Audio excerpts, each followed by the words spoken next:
തിരുവനന്തപുരം വിളപ്പിൽശാല സർക്കാർ ആശുപത്രിയിൽ ചികിത്സ നിഷേധിച്ചെന്ന ആരോപണമല്ല എന്നാണ് നിർണായക CCTV ദൃശ്യങ്ങൾ വ്യക്തമാക്കുന്നത്. ആ ദൃശ്യങ്ങൾ 24-ന് കിട്ടി. വലിയ ശ്വാസതടസ്സമുണ്ടായ ബിസ്മീർ എന്ന യുവാവിന് യഥാസമയം ചികിത്സ നൽകിയില്ല എന്ന ദൃശ്യങ്ങളിൽ നിന്ന് വ്യക്തമാണ്. ഗുരുതരാവസ്ഥയിലെത്തിയ ബിസ്മീർ പുറത്ത് കാത്തു നിൽക്കുന്നതാണ് ദൃശ്യങ്ങളിൽ ഉള്ളത്. ആ CCTV ദൃശ്യങ്ങളിലേക്ക് ആദ്യം.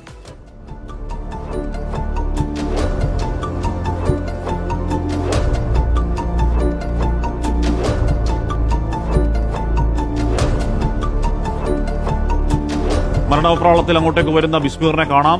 അദ്ദേഹത്തിന്റെ ഭാര്യ പലയാവർത്തി അങ്ങോട്ടേക്ക് പോയി, അവിടെ റിസപ്ഷനിലോ എങ്ങോട്ടോ പോയി ഒന്ന് രക്ഷിക്കണം എന്ന് പറയുന്നതും അങ്ങോട്ടും ഇങ്ങോട്ടും നിസ്സഹായമായി ഓടുന്നതും കാണാം. അവിടെ വയ്യാതിരിക്കുന്ന ശ്വാസതടസ്സത്തിലിരിക്കുന്ന ബിസ്മീർ ഇടയ്ക്കിടയ്ക്ക് എഴുന്നേൽക്കുന്നതും അങ്ങേയറ്റം വെപ്രാളത്തിന്റെ പരമാവധിയിൽ അവിടെ ഇരിക്കുന്നതും കാണാം. അങ്ങേയറ്റം സങ്കടകരമായ ദൃശ്യങ്ങളാണ്. ഈ സമയത്ത് അത്രയും ഒന്ന് നോക്കാനോ അല്ലെങ്കിൽ ഈ സമയം CPR കൊടുക്കൽ പോലെയുള്ള ഏറ്റവും പ്രധാനമായ പ്രാഥമിക ചികിത്സകൾ നൽകേണ്ട സമയമാണ്. ആ സമയത്ത് ഒന്നും നോക്കിയില്ല എന്നത് വളരെ വ്യക്തമായിട്ടുള്ള ദൃശ്യങ്ങൾ അതാ പ്രേക്ഷകർ കാണുകയാണ്. ഏറ്റവും കുറഞ്ഞ 5-6 തവണയെങ്കിലും ആ ഭാര്യ നിസ്സഹായ അങ്ങോട്ടും ഇങ്ങോട്ടും പോയി ആരെങ്കിലും ഒരു കൈസഹായമുണ്ടോ എന്ന് നോക്കുന്നുണ്ട്. അവിടെ ഒരു കുഞ്ഞുപോലും അവിടെ ഉണ്ടായിരുന്നില്ല എന്നത് വ്യക്തമാണ്. കുറെ കഴിയുമ്പോഴേക്കും മറ്റൊരാൾ പുറത്തുനിന്ന് വന്ന് കൈപിടിച്ച് പുറത്തേക്ക് കൊണ്ടുപോകുന്ന ദൃശ്യങ്ങൾ ഒക്കെയുണ്ട്.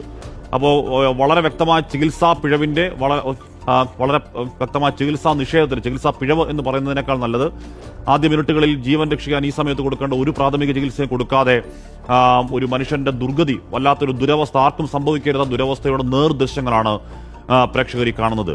ചികിത്സ നിഷേധിച്ച് ഒന്ന് ചൂണ്ടിക്കാട്ടി മരിച്ച ബിസ്മീറിന്റെ കുടുംബം ഇന്ന് മുഖ്യമന്ത്രിക്കും DMOയ്ക്കും പരാതിയും നൽകും. ഏറ്റവും ചുരുങ്ങിയത് അങ്ങോട്ടേക്ക് വന്നതിന് ശേഷം ഒരു 8 മിനിറ്റേലും 10 മിനിറ്റേലും അവിടെ പുറത്ത് എന്ന് പറഞ്ഞാൽ ആ സമയം ജീവൻ പോകുന്ന സമയമാണ്. ആ സമയത്ത് കൊടുക്കേണ്ട ഏറ്റവും പ്രധാനമായ ചികിത്സ കൊടുത്തില്ലെങ്കിൽ ജീവൻ പോകുന്ന സമയമാണ്. ആ സമയത്ത് ആരും നോക്കാതെ, ഒരു കുഞ്ഞു പോലും നോക്കാതെ ബിസ്മീർ, അദ്ദേഹം ഞാൻ മനസ്സിലാക്കുന്നത് ഒരു സ്വിഗ്ഗി തൊഴിലാളിയാണ് എന്നാണ് മനസ്സിലാക്കാൻ കഴിയുന്നത്. അപ്പോൾ അങ്ങനെ ജീവിക്കുന്ന ആളാണ്. ഇപ്പോൾ കഷ്ടപ്പെട്ട് അധ്വാനം ജീവിക്കുന്ന ആളാണ്. ആംബുലൻസിൽ പോലും ആവശ്യത്തിനുള്ള ചികിത്സാ സംവിധാനങ്ങൾ ഉണ്ടായിരുന്നില്ലെന്ന് ബന്ധുക്കൾ പറയുന്നുണ്ട്. ഈ മാസം 19-ന് ബിസ്മീർ മരിച്ചു. ഈ പറയുന്ന മനുഷ്യൻ അങ്ങോട്ടേക്ക് വന്ന് ചികിത്സ കിട്ടാതെ മരിച്ചുപോയി എന്നുള്ള ഏറ്റവും ഈ പറയുന്ന ആരോപണങ്ങൾ നിഷേധിക്കുകയാണ്. എങ്ങനെയാണ് ഈ CCTV ദൃശ്യങ്ങൾ പുറത്തു വരുമ്പോൾ ആശുപത്രി അധികൃതർക്ക് നിഷേധിക്കാൻ കഴിയുക എന്നറിയില്ല. കാര്യമായ ചികിത്സ നൽകാൻ, അല്ലെങ്കിൽ ഇതിന്റെ ബേസിക് ചികിത്സ ഉണ്ടല്ലോ, അതെങ്കിലും നൽകാൻ ഭാര്യ നിരന്തരം അങ്ങോട്ടും ഇങ്ങോട്ടും പോയി നിസ്സഹായമായി ആവശ്യപ്പെടുന്നെങ്കിൽ ആ സമയത്ത് ഒരു സ്ത്രീ എന്ത് ചെയ്യാനാണ് ആശുപത്രിയിൽ?